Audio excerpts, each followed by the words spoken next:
My name is Natalie Reyes. I'm 30 years old, a software engineer living in Denver, Colorado. It was supposed to be a normal Thursday late meetings, cold coffee, and the quiet satisfaction of heading home after another long day. But when I stepped into the parking lot, something felt wrong.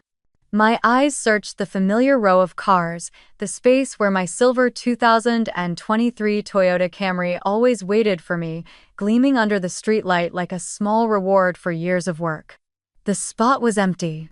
My heart began to pound so hard it hurt. I checked the row twice, then 3 times, certain I'd parked somewhere else. But I hadn't. My car just paid off last month was gone. I froze, the air slicing through my chest.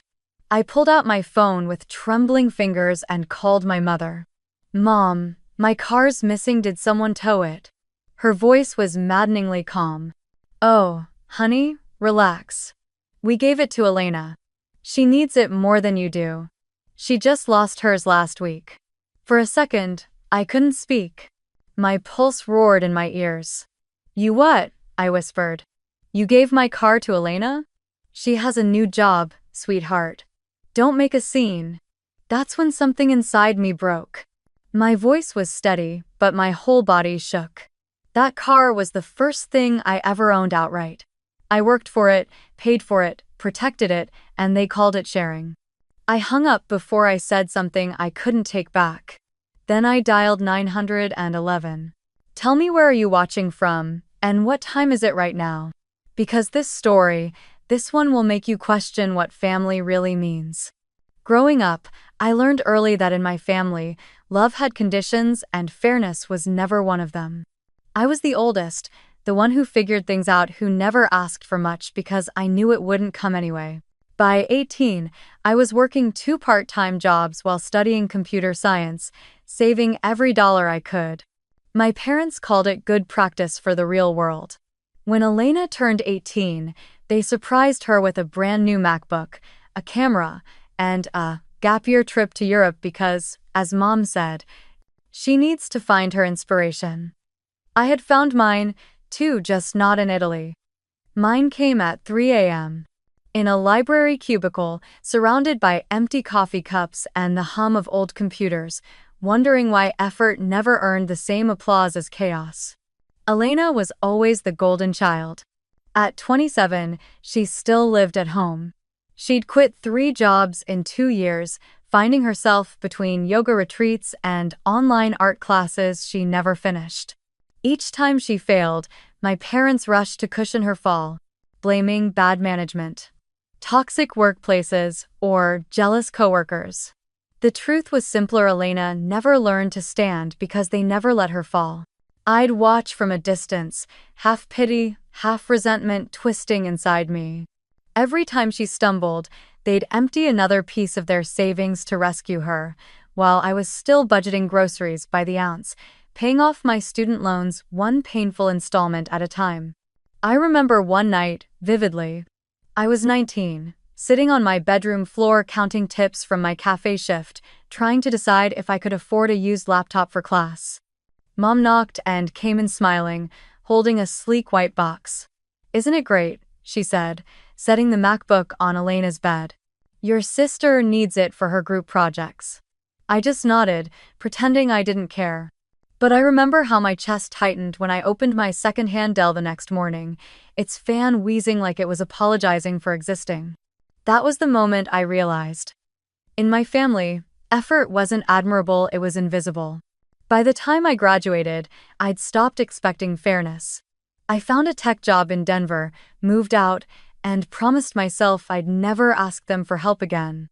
The freedom was lonely at first, but it was mine. I paid rent, filed taxes, cooked meals for one, and learned the quiet joy of earning without owing.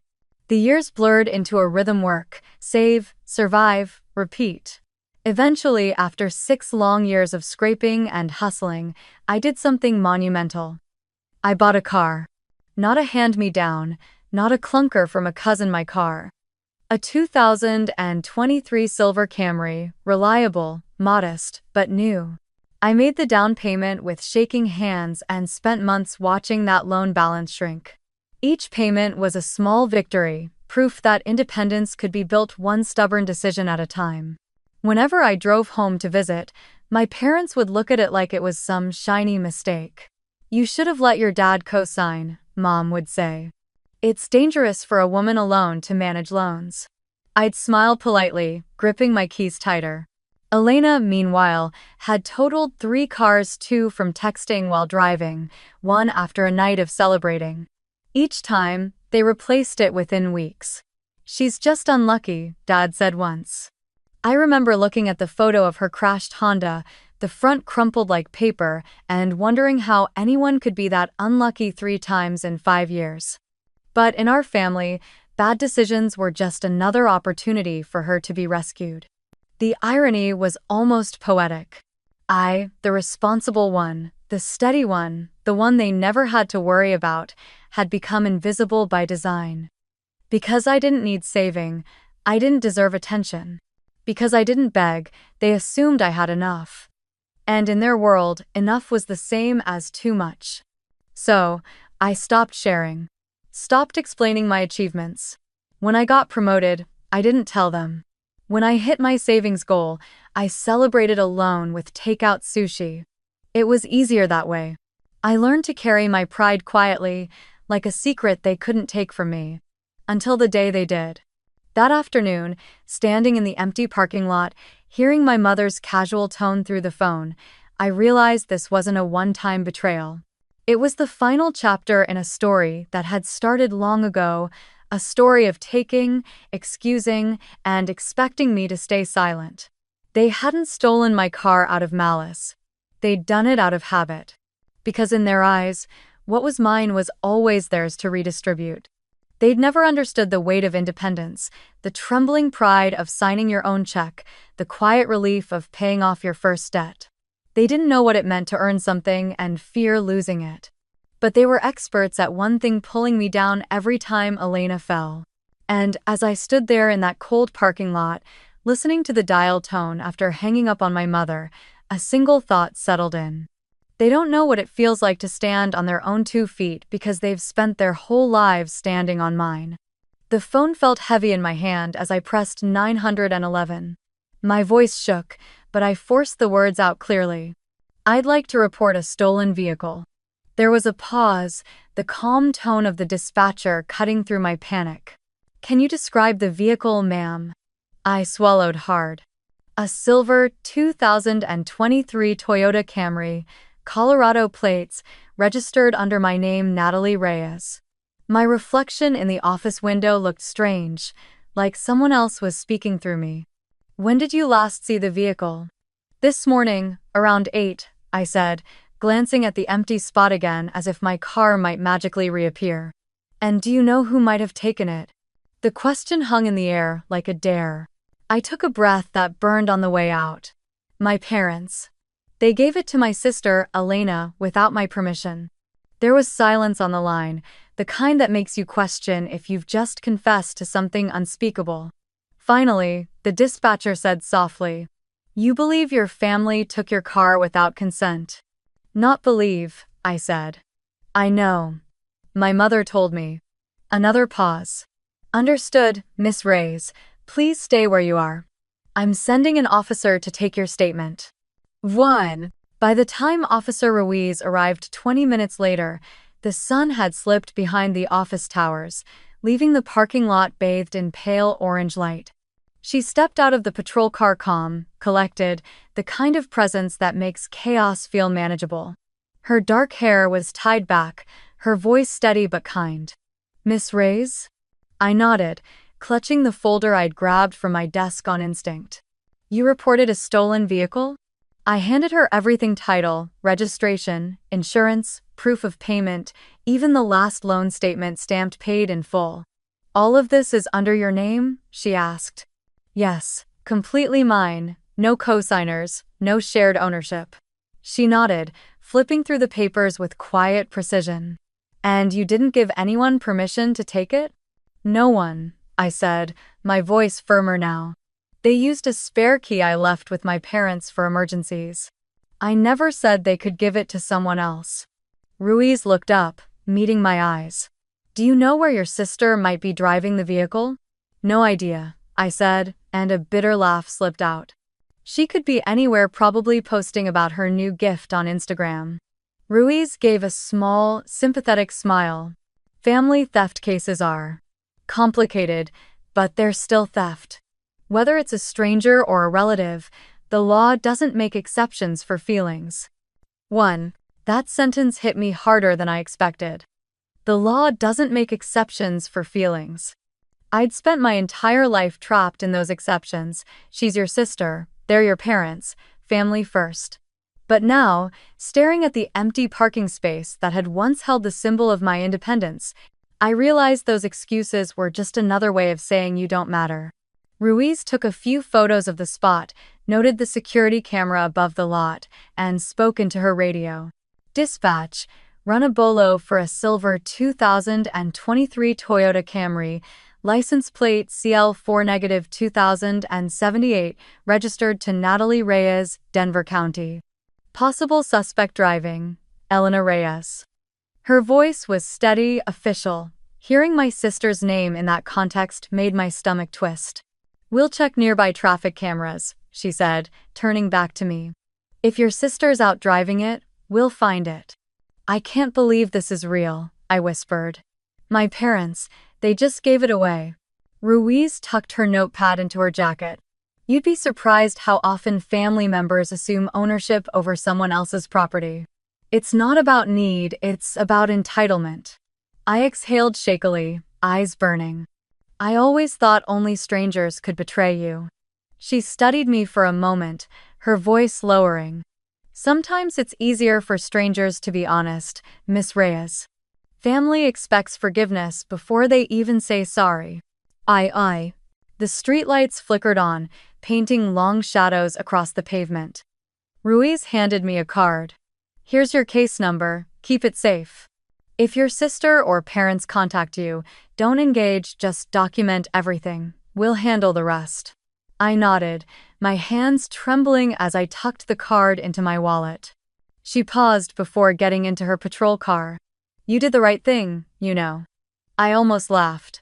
It doesn't feel like it. Ruiz gave a faint smile. Doing the right thing rarely does at first, but trust me, this isn't about the car anymore, it's about respect, and you're owed that. As she drove off, the flashing red and blue lights faded down the street, leaving me alone with the quiet hum of distant traffic. I sat on the curb, staring at the dark space where my car used to be. The asphalt still carried faint tire marks, a ghost of what was mine. I thought of my parents' voices, calm and dismissive, of Elena's careless laughter, of every time I'd been told to be understanding. But for the first time, I wasn't going to understand. I wasn't going to shrink or rationalize or let it slide. I would make them face what they'd done, not because I wanted revenge, but because I finally understood something crucial. Forgiveness means nothing without accountability. I looked up at the streetlight flickering above me, the case card still warm in my hand, and whispered into the night. You don't get to take from me anymore. Then I stood, brushed the dust from my skirt, and walked back toward the building. I wasn't the same woman who'd parked here this morning. The line had been crossed, and this time, I wasn't going to erase it. I stared at the quiet screen for almost a full minute after Officer Ruiz drove away. The city lights shimmered on the hood of a stranger's car nearby, and for a fleeting second, I thought about pretending none of this had happened, going home, letting it go, convincing myself it wasn't worth the fight. But the thought of Elena behind my wheel, laughing, maybe bragging about her new car, burned through my chest like acid. My thumb hovered, then pressed call mom. She picked up on the second ring, her voice already sharpened with that mix of impatience and guilt she used when she knew she was wrong but refused to admit it. Natalie, have you calmed down yet? No, Mom, I said evenly. I just called the police. I reported my car stolen, and I'm following through. A beat of silence. Then her tone cracked into panic. What, Natalie? No, don't be ridiculous. You called the police? On your own family? You're going to destroy us over this. I clenched my jaw, the anger rising slow and steady. I'm not destroying anything, Mom. This family destroyed itself the moment it decided theft was an act of love. In the background, I could hear the TV, the muffled clatter of dishes, and my father's voice asking, "What's going on?" She must have handed him the phone because the next thing I heard was his low, measured tone, the one he used when pretending to be the reasonable one. "Natalie, listen to me. You're overreacting. Elena needed a car for her new job. We were going to tell you. Before or after you took it." He exhaled, long and slow. "We didn't take it. We borrowed it. It's still in the family. You'll get it back." I laughed then, a short, hollow sound that surprised even me. "You've said that before about my savings you used for Elena's tuition, about the furniture I left when I moved out, about the laptop you gave her because she needed it for work. I never saw any of it again. So no, Dad, I won't be getting this back. Not this time." He sighed like I was the one exhausting him. "She's your sister, Natalie. She's trying to get her life together. You can take the bus for a few days. You're stronger, you'll manage." There it was, the script I'd heard all my life. "You're stronger." It always sounded like a compliment until I realized it was just permission for them to keep taking. "You've spent my entire life rewarding her failures and punishing my stability," I said quietly. "Every time she burns something down, you hand her something of mine to rebuild it with. But this was mine, Dad. My name, my money, my effort." "My effort?" He cut in sharply. "Don't talk to me like that. You're being selfish. Family helps family." "Then tell me," I said, voice trembling but steady. "Who helps me?" For a moment, the line went completely silent. Then Mom jumped back in, her voice brittle. "If you don't drop this report, your brother, your sister could be arrested. Is that what you want? To put your own blood in jail?" "No, Mom. What I want is for my family to understand that consequences exist. If Elena is old enough to drive, she's old enough to face what comes next." "God, listen to yourself. You sound heartless." "Maybe I am," I said. "Maybe years of being treated like a backup plan have turned me into someone who finally stopped bleeding for everyone else." I could hear her sniff, her voice softening into guilt. "Natalie, please, don't do this. We'll talk to Elena, we'll fix it. Then fix it by calling her and telling her to return my car. Otherwise, the police will." "You wouldn't really." "Watch me," I said, and hung up.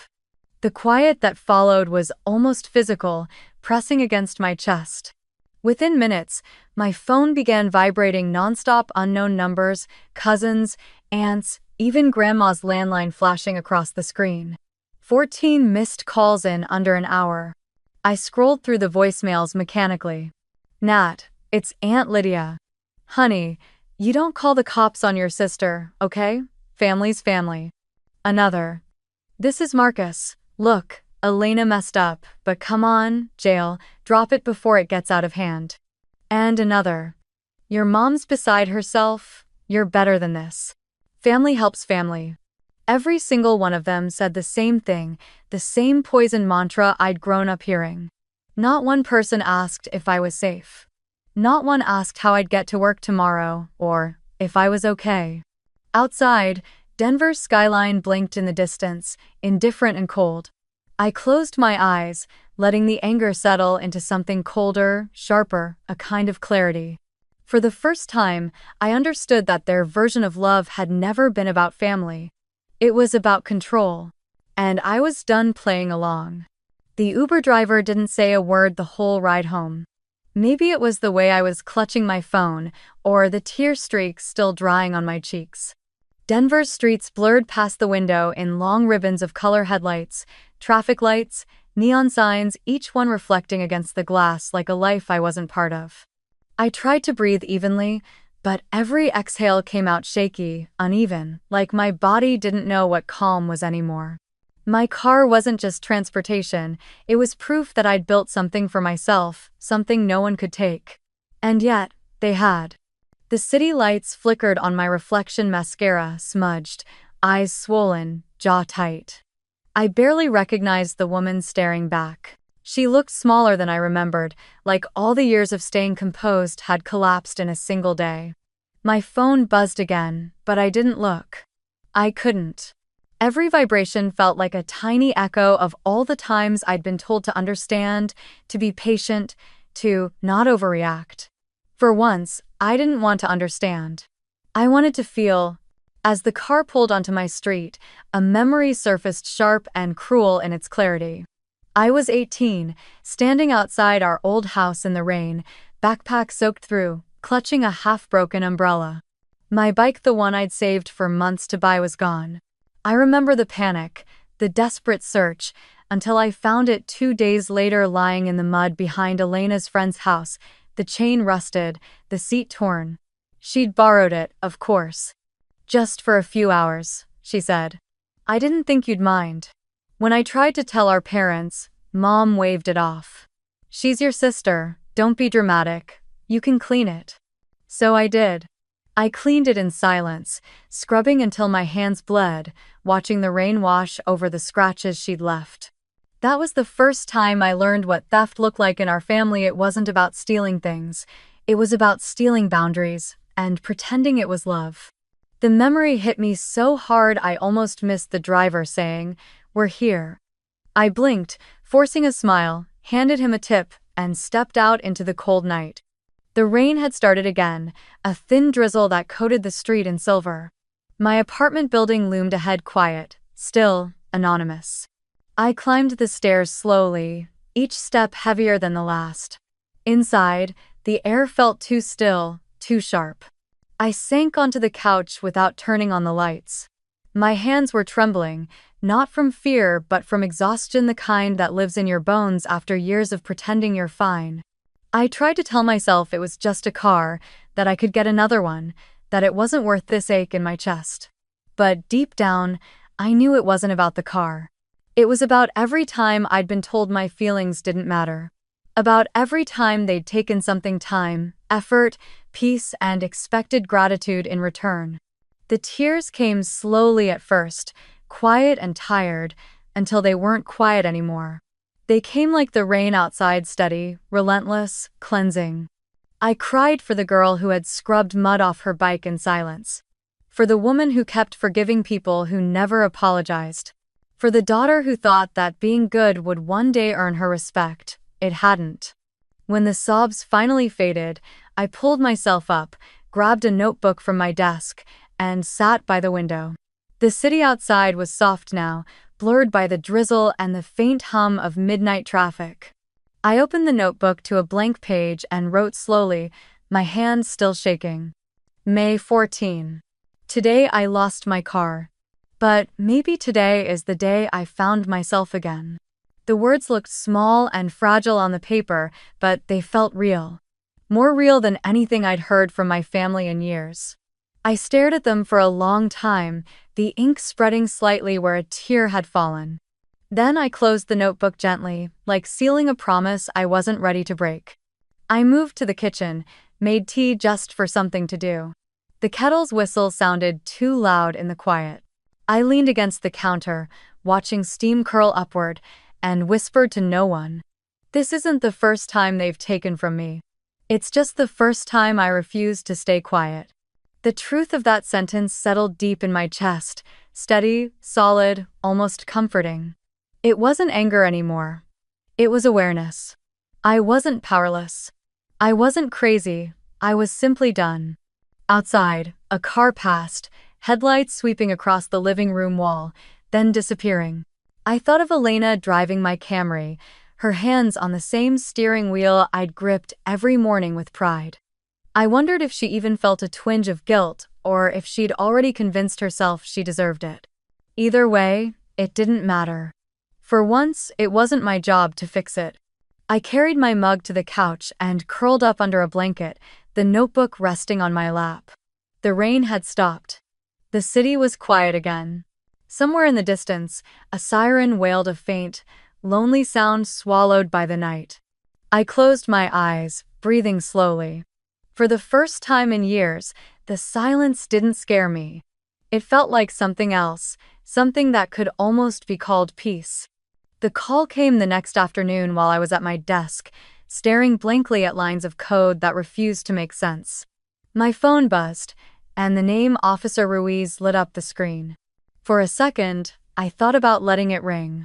I wasn't sure I was ready for whatever came next. But something in me, something steadier, now answered. Miss Reyes? Her tone was calm, professional. We located your vehicle. I straightened in my chair, heart thudding. You did? Yes. Your sister was stopped earlier this morning for speeding near Aurora. The officer ran the plates. Your report came up immediately. The car's been impounded as evidence. You can retrieve it once processing is complete. Vi.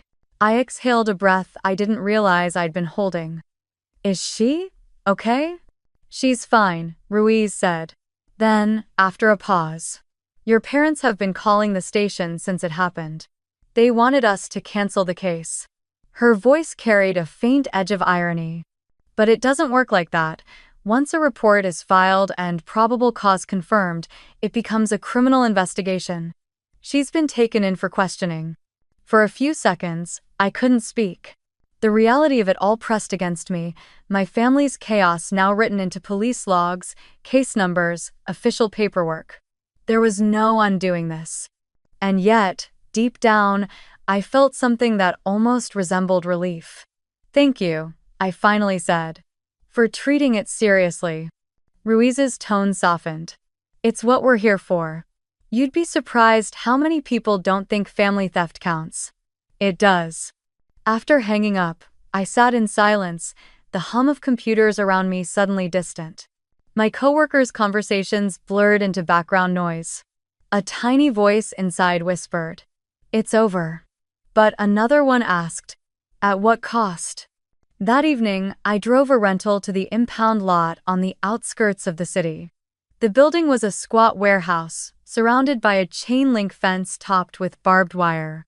The clerk at the front desk handed me a clipboard, barely glancing up. Camry, silver, right? Space 34. You'll find the keys inside. Just sign here. The concrete floor echoed as I walked down the rows of cars, damaged, dented, forgotten. And then I saw it, my car. My beautiful, once pristine silver Camry, sitting under a flickering fluorescent light. My chest tightened. I opened the door and froze. Fast food wrappers littered the floor. Empty energy drink cans rolled under the seats. The passenger side was smeared with makeup, the dashboard sticky from some spilled soda. The gas tank was nearly empty. My carefully folded emergency blanket was crumpled in the back, my glove compartment ransacked. I stood there for a long time, staring. There were no tears left, just a heavy sigh that came from somewhere deep. 8 hours, I whispered. She only needed 8 hours to turn something I cherished into a dump. Footsteps echoed behind me. It was Officer Ruiz, clipboard in hand. Everything look okay? I gave a small, humorless laugh. Depends on your definition of okay. I gestured to the mess. It's intact. That's enough, I guess. Ruiz nodded slowly, then leaned against the side of the car. You know, she said quietly, in my line of work, people assume the hardest thing is reporting strangers. But that's not true. The hardest cases are the ones like yours. I looked at her, puzzled. Why? Because when a stranger steals from you, it's about loss, she said. But when someone you love does it, it's about betrayal. And betrayal doesn't just take your belongings, it takes your trust. And trust, that's much harder to replace. Her words sank into me like stones dropped into still water. I wanted to disagree, to say it wasn't betrayal, that it was just a mistake, a misunderstanding. But I couldn't. Because she was right. I closed the car door and leaned against the hood. I used to think being strong meant forgiving everything. Keeping the peace. But maybe being strong is finally saying, enough. Oh? Ruiz smiled faintly. That's exactly what it means. We finished the paperwork in silence. She handed me the keys and wished me luck. As I slid into the driver's seat, the familiar smell of stale fries and gasoline hit me. It should have made me angry. Instead, it just made me tired. I started the engine, the hum sounded the same, steady and loyal, as if nothing had happened. The seat adjusted automatically to my saved position, a tiny reminder that this car still remembered me. Driving out of the lot, I glanced in the rearview mirror. For a split second, I thought I saw Elena's reflection there, carefree, reckless, untouchable. But it was just me. Just the woman who'd finally stopped being her family's safety net. By the time I pulled into my apartment complex, the sky was burning orange, the last light of day spilling across the windshield. I parked, shut off the engine, and sat there in the quiet. My hands rested on the steering wheel, the same one that had been stolen, dirtied, returned. It wasn't perfect anymore. Neither was I. But it was mine again. And for the first time in years, that was enough. 3 days later, there was a knock at my door, a slow, deliberate rhythm that didn't sound like the usual delivery or neighbor. When I looked through the peephole, my heart sank. Standing there, wrapped in her thick wool coat and clutching her small leather purse, was Grandma Sophia. 83 years old, sharp-eyed despite her years, and somehow still the only person in the family who could make me feel 12 again. I opened the door before she could knock again. "Grandma?" She smiled faintly. "Can I come in, mija?" Her voice was gentle, but there was something weighted beneath it. The smell of her lavender perfume followed her as she stepped inside, setting her purse carefully on the table like she was preparing for a long talk. I offered her tea, though I already knew she hadn't come for tea. She took a seat on the couch, her hands folded tightly in her lap. For a moment, she just studied me, my tired face, the shadows under my eyes, the quiet defiance still clinging to my posture. Finally, she sighed. "Your mother told me everything." I stayed standing, crossing my arms. "I'm sure she did." "She's worried sick," Grandma said softly. "Your sister too. Elena's a mess." I laughed, a small, bitter sound. "A mess?" "She stole my car, Grandma. My parents helped her do it. I don't think a mess quite covers it." Her eyes flicked toward the window, then back to me. "The police report, the court case." She hesitated. "Kana, Elena will have a criminal record, a real one.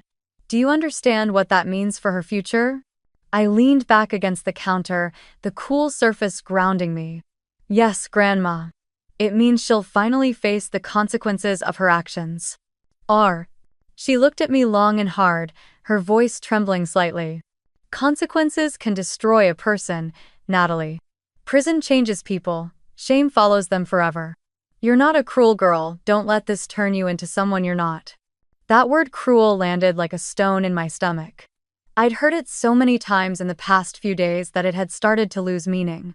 But hearing it from her hurt in a different way.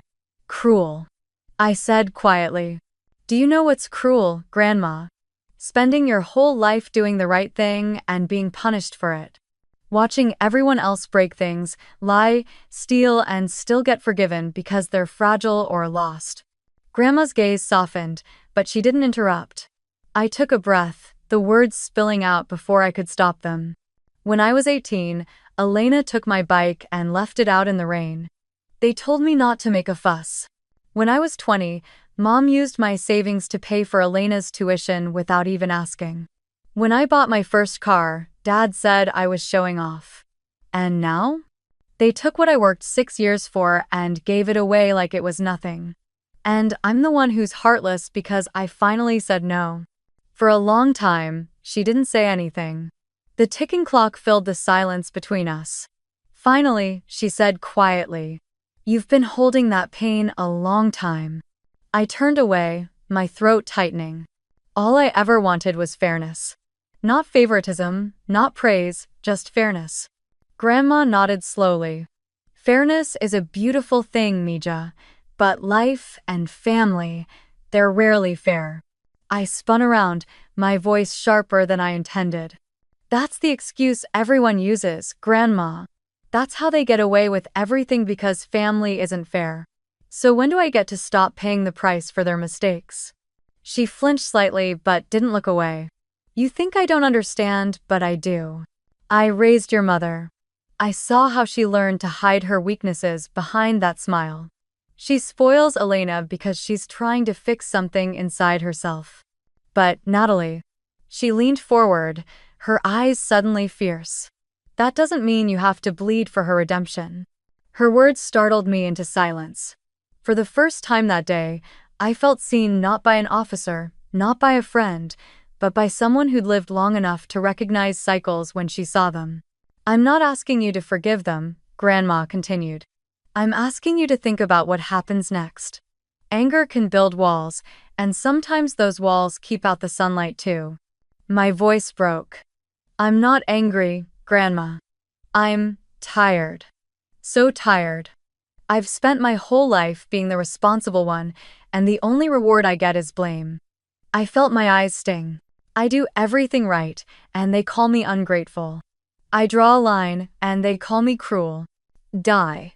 Her face softened, and she reached out, her frail hand covering mine. Maybe they call you cruel because, deep down, you remind them of what they should have been. Maybe you're a mirror they can't stand to look into. I swallowed hard, tears blurring the edges of her face. Then why does it hurt so much to be right? She smiled sadly. Because doing what's right doesn't always feel good, Mija. But one day, it will feel clean. We sat there for a while, no raised voices, no arguments. Just silence and the faint hum of the refrigerator. Her thumb brushed against my hand, a small, wordless comfort. When she finally stood to leave, she adjusted her scarf and looked at me the way she used to when I was a child, right before saying something that would linger for years. You think you've lost your family, she said softly, but maybe you're just finding the part of it that was truly yours all along yourself.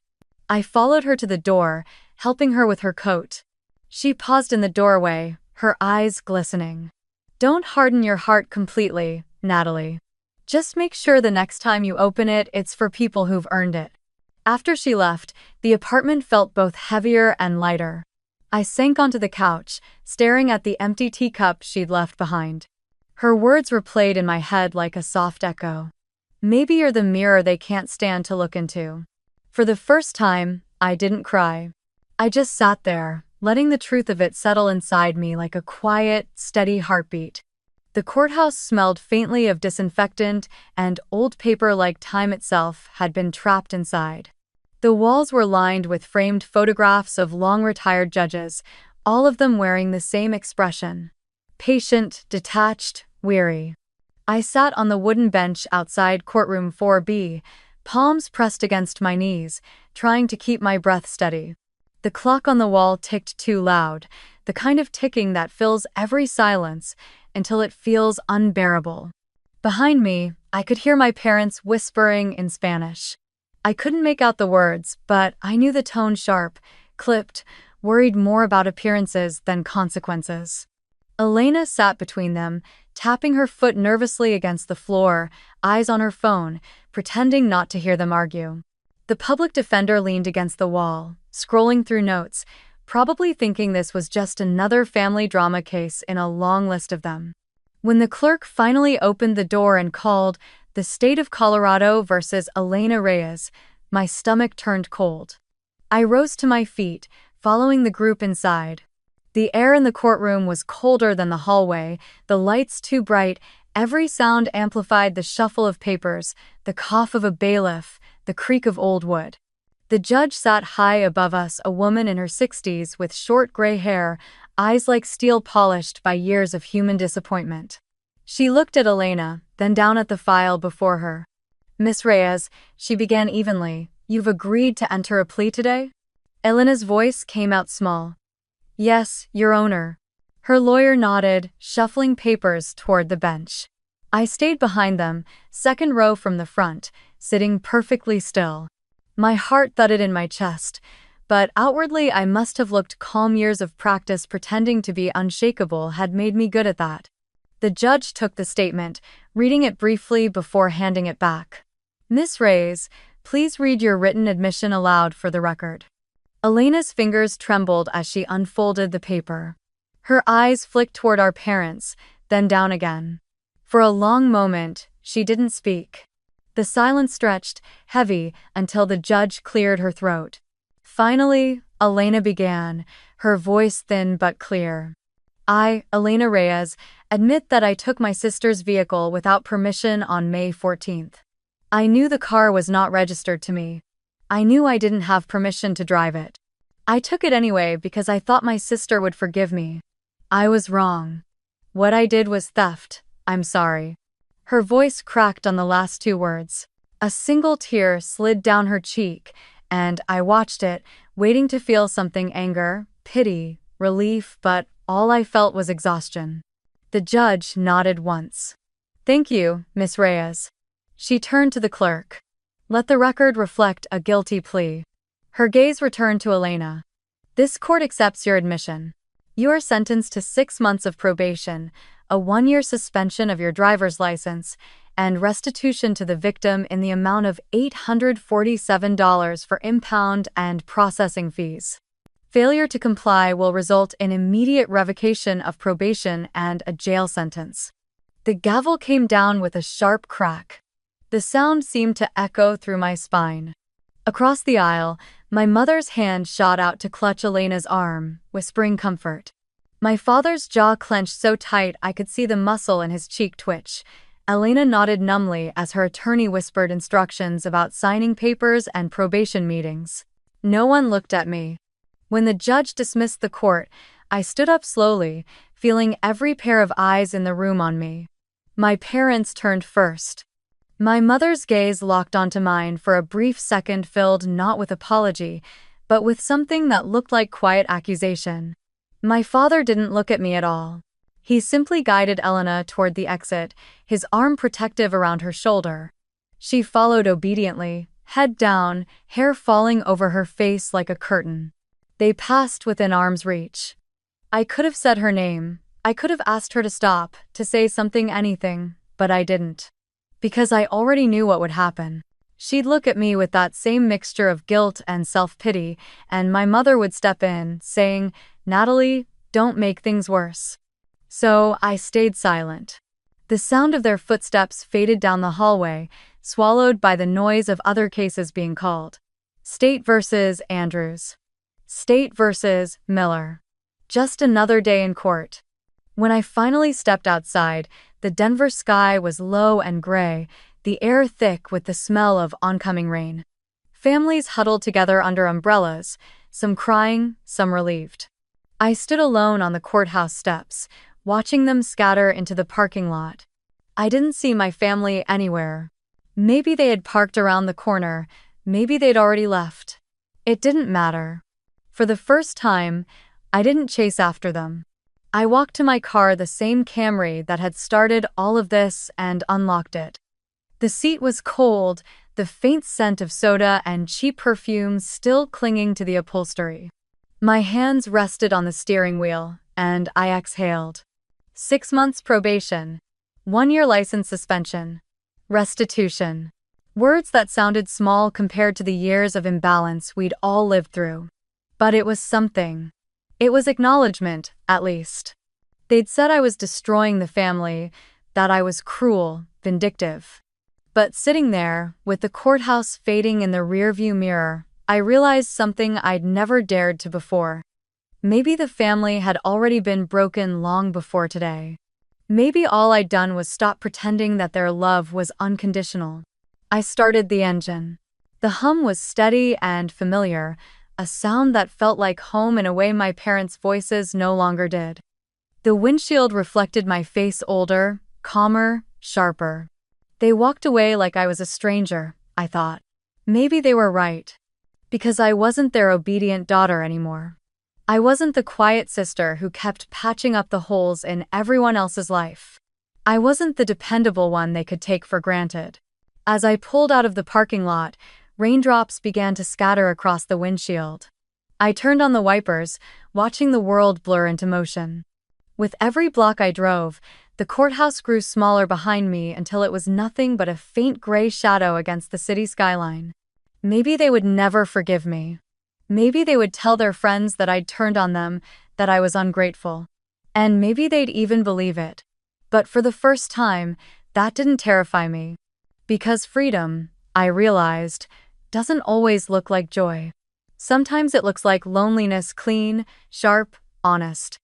I rolled down the window and let the rain touch my face, cool and steady. The city lights flickered in the wet streets ahead. They said I'd ruined everything, I whispered to myself. Maybe I did, but maybe what I ruined never should have existed the way it was. The traffic light ahead turned green, and I pressed the accelerator. The tires hissed against the rain-slick asphalt, and I drove forward, leaving the courthouse and the version of myself that still begged for their approval far behind. You can't control me anymore, I thought. And this time, I knew it was true. A month passed after the sentencing, and life fell into a strange, quiet rhythm, one that felt both foreign and necessary. I hadn't heard from my parents since the day they walked out of the courtroom, and the silence between us was louder than any fight we'd ever had. There were no phone calls, no messages, no "let's talk" text that I half expected to appear at 2 a.m. Instead, the world just moved on. From the few updates that slipped through mutual relatives, I learned my parents had bought Elena a used Honda Civic, 10 years old, dented, but still running. She needs a fresh start, my aunt had said over voicemail, her tone clipped with judgment. Of course she does, I thought. In their world, redemption was something you could buy, as long as you paid cash and never said the word sorry. I didn't respond. I didn't have it in me to keep explaining myself to people who'd already decided who the villain was. Instead, I started building a new kind of quiet. I moved apartments across the city, closer to the foothills, where the air felt a little clearer and the neighbors didn't ask questions. I changed my phone number, blocked every contact that carried the Reyes last name except for Grandma Sofia. She was the only one who still called, her voice warm and steady, asking about work, about my plants, about whether I was eating enough. She never mentioned Elena again, and I loved her for that. The first few weeks alone were strange. I'd wake up expecting a message, some family emergency that would demand I drop everything and fix it. But none came. And slowly, that anxiety began to fade into something else: peace. I filled the silence with small rituals. Making coffee before dawn, opening the curtains to let sunlight flood the apartment, taking long walks after work. The quiet no longer felt empty, it felt earned. One morning, I stepped outside with my coffee and looked down at the parking lot from my balcony. There it was, my Camry. Clean. Shining in the morning light. Still parked in the same space I'd claimed since moving in. For months, that car had been the symbol of everything broken in me: anger, betrayal, loss. But now, it looked different. It wasn't just a reminder of what had been taken, it was proof of what I'd taken back. I walked down to the lot and ran my hand along the hood, the metal warm under the Sunday. I detailed it myself 2 weeks earlier, vacuumed every crumb, wiped every smudge, filled the tank, replaced the floor mats. It looked brand new again, except for a tiny scuff near the handle, one I decided not to fix. A reminder. Then I opened the driver's side door and locked in the steering wheel club I'd ordered online the night before. The bright yellow bar stretched across the wheel like a quiet declaration. Not protection from thieves, a promise to myself. Not to lock the car, I thought, tightening the bar, but to remind myself, no one touches what's mine without permission ever again. Standing there in the early morning light, the city still half asleep, I realized how different the word mine felt now. It wasn't about ownership, it was about boundaries. About choosing what I allowed in and what I didn't. Some nights, I'd still lie awake, wondering if Elena hated me or if she'd learned anything from what happened. I wondered if my parents sat around the dinner table, pretending I didn't exist, or if they told themselves some comfortable story where they were the victims of my cruelty. Maybe both. But the difference now was simple: it wasn't my burden anymore. I'd carried that weight my entire life, the invisible responsibility to make everyone else comfortable, even at my own expense. To be the calm one, the forgiving one, the daughter who never caused trouble. That version of me had served them well. But she was gone now. In her place was someone quieter, but stronger. Someone who didn't apologize for wanting respect. Someone who understood that peace doesn't always mean reconciliation, it sometimes means walking away and refusing to look back. Weeks turned into months. I started saying yes to things again after work dinners, weekend hikes, art classes I used to think I didn't have time for. People began to know me not as Elena's sister or the good daughter, but as Natalie, the woman who loved coding and black coffee and slow Sunday mornings. And yet, every time I walked to my car, that steering wheel lock caught the sunlight like a small badge of defiance. It reminded me of the girl I used to be, the one who'd scrubbed mud off a broken bike in the rain, who'd stayed quiet while others took and took. Not anymore. As I drove to work one morning, the radio playing softly, I caught my reflection in the rearview mirror. I looked steady, unhurried. There were faint lines at the corners of my eyes now, not from age, but from all the years I'd spent holding myself together. I smiled, just a little. The road ahead stretched wide and open, the kind of freedom that doesn't come from escape but from finally standing still and realizing no one owns your direction but you. And when I parked that evening, I glanced back at my car before locking it, feeling that same steady calm wash over me. They called me selfish, I thought, but maybe for the first time, I was just being fair to myself. The steering wheel glinted under the streetlight as I walked away, and in that moment, I didn't feel anger or regret, just clarity. Because the truth was simple, and it had taken me 30 years to learn it. What's mine isn't just what I earn, it's what I protect. 6 months later, the air in Denver had softened. The snow had melted into slow streams, the trees outside my apartment bursting with green. Life had started to settle into something that almost resembled peace.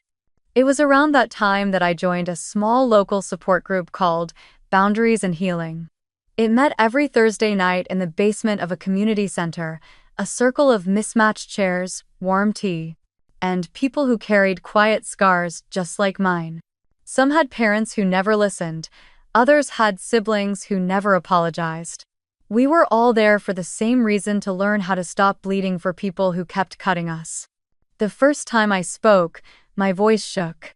I told them about the car, about the betrayal, about how I'd spent years being the strong one, the one who never said no because family first was the rule written into my bones. I told them about Elena, about my parents' silence, about the courtroom.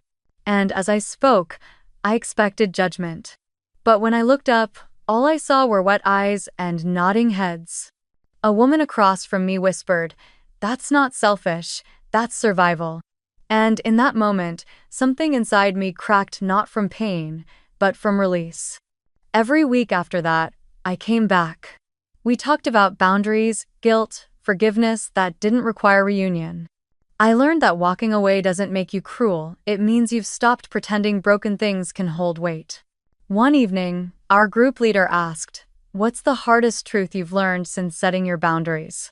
I thought for a long moment, tracing the rim of my teacup. That I didn't lose my family, I finally said. I just lost the people who never respected me enough to be part of it. No one spoke for a while. Then, slowly, everyone began to nod again. That night, when I drove home, I felt lighter than I had in years. I started doing more things alone, not out of loneliness, but because I wanted to. I took long drives through the mountains on weekends, sometimes with no destination in mind. The first time I drove through Independence Pass alone, I rolled down all the windows and let the cold wind whip through my hair. The road curved along cliffs and valleys, the horizon stretching endlessly ahead. There was no one in the passenger seat to fill the silence, but somehow it didn't feel empty. It felt honest. I stopped measuring my worth by what I gave. I started measuring it by what I kept: my peace, my time, my sense of self. One Sunday evening, I drove up to Lookout Mountain just before sunset. The road wound higher and higher, until the city below was nothing but a sea of golden light. I parked near the edge, stepped out, and leaned against the hood of my car. The same car that had once symbolized everything broken between us now sat quietly beneath me, steady and loyal. Below, Denver glimmered like a constellation come to life, tiny dots of light flickering across the valley, each one a story, a home, a beginning. I breathed in the crisp mountain air and realized I'd finally found mine. For a long time, I just stood there, no tears, no bitterness, no longing. Just a quiet gratitude for the woman I had become and for the lesson that had cost me so much to learn. The road had been long, but it had led me here to freedom, to stillness, to myself. A year later, an envelope appeared in my mailbox. No return address, just a neat, familiar handwriting on the front, from Elena. I carried it inside, sat at my kitchen table, and stared at it for a long time before opening it. Inside was a short handwritten note. Dear Natalie, I'm in therapy now. I understand that help doesn't mean taking. I know I hurt you, and I'm sorry. This isn't to ask for your forgiveness, but to let you know that I'm trying to become a better person. Elena. I read it twice, then folded it neatly and placed it in the top drawer of my desk. I didn't cry. I didn't write back. I didn't need to. Because the letter wasn't really about forgiveness, it was about acknowledgement, and sometimes that's enough. That night, I sat by the window, watching the lights of the city flicker below, the same view I'd fallen in love with 6 months earlier. My reflection looked different now, still me, but calmer, softer, steadier. I thought about everything that had happened, the betrayal, the silence, the courtroom, the long drives, the healing, and realized something profound. They say blood is thicker than water, but I've learned that respect is thicker than relation. A car. A boundary, a single act of self-respect. That's all it took to rewrite the story I'd been living my whole life. Because the people who truly love you don't take from you, they protect what you've worked hard for. And as I reached over and locked my steering wheel for the night, the metal bar gleaming faintly under the streetlight, I smiled. Sometimes the hardest battles we face aren't with strangers, but with the people we love most. Family can teach us compassion, but it can also teach us where our boundaries end. Natalie's story reminds us that love without respect is just control wrapped in sentiment. It's easy to confuse sacrifice with loyalty, to believe that saying no makes us cruel. But true love, real, healthy love never demands that we abandon ourselves to keep others comfortable. Setting boundaries isn't about punishment, it's about protection. It's the moment you stop proving your worth and start honoring it. Forgiveness doesn't always mean reconnection, it sometimes means choosing peace over proximity. If you've ever been made to feel guilty for standing up for yourself, remember this: people who truly value you will never take from you what you've worked hard to build. They will support your independence, not resent it. Because at the end of the day, family isn't defined by shared blood, it's defined by shared respect. And the most important relationship you'll ever protect is the one you have with yourself.